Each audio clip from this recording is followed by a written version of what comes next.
If you've clicked on this video, I can easily assume that you're either a newly acquired Pokemon fan or alternatively, like me, have spent pretty much your entire life surrounded by Pokemon. Well, with the exception of Gen 5 where that fell off, as is my judgment of you, most likely. As a child, I spent most of my time building mediocre teams, misunderstanding typings, and overleveling starters, namely my level 57 Charizard during the Silph building, where even with that overpowered beast I struggled to beat Gary.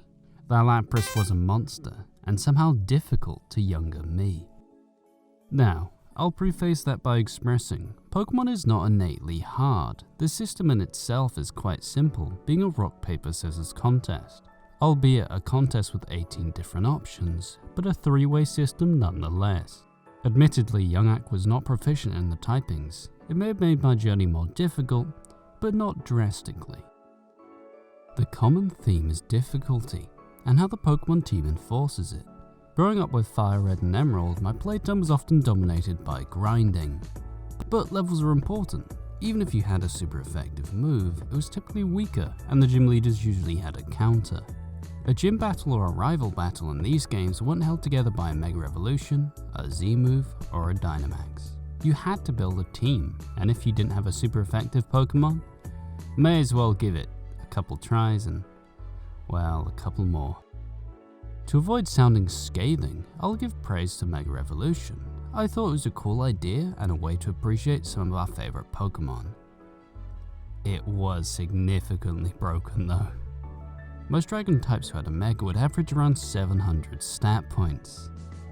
I wouldn't be true to myself, however, if I didn't say I got excited seeing some of my best team members getting that big boost, namely Sceptile, Absol, and Camerupt. With that in mind, Pokemon has always had an issue with balancing. In Red and Blue, Psychic would obliterate pretty much everything.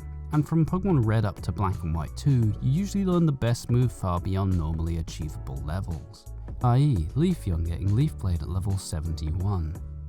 Fairy was OP initially, still kinda is, and Mega Stones, Dynamax, etc.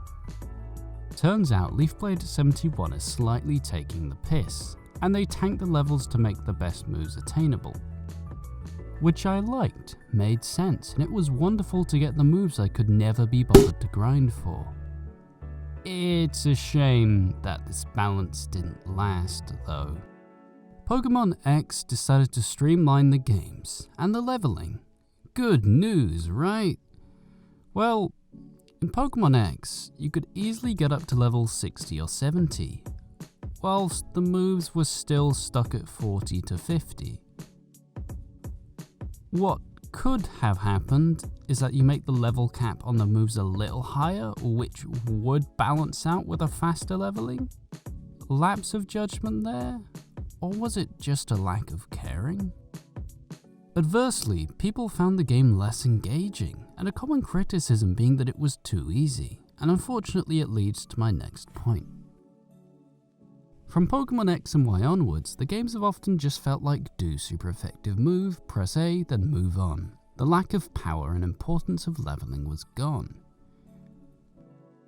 Who needs strategy when you can learn Flamethrower at level 20? I couldn't offer you the last time in the later games where I actually had to buff a team member or battle with a strategy. But Aqua, you've heard of a Nuzlocke, right?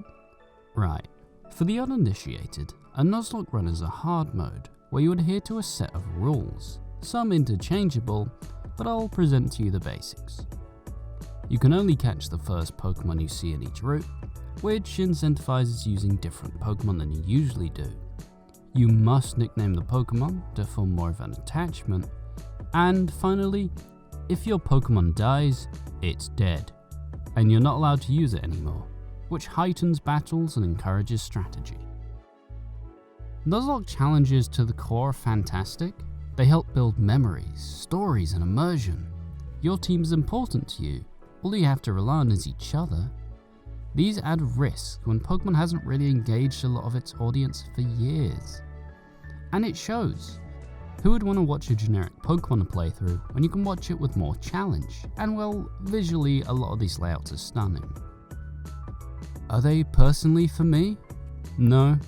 I'm far too lackadaisical to put so much pressure on myself. I think I would just be prone to just decide against a death because I'm so used to Pokemon having no real challenge. A good way to have an enriching experience though, if every battle could be your last.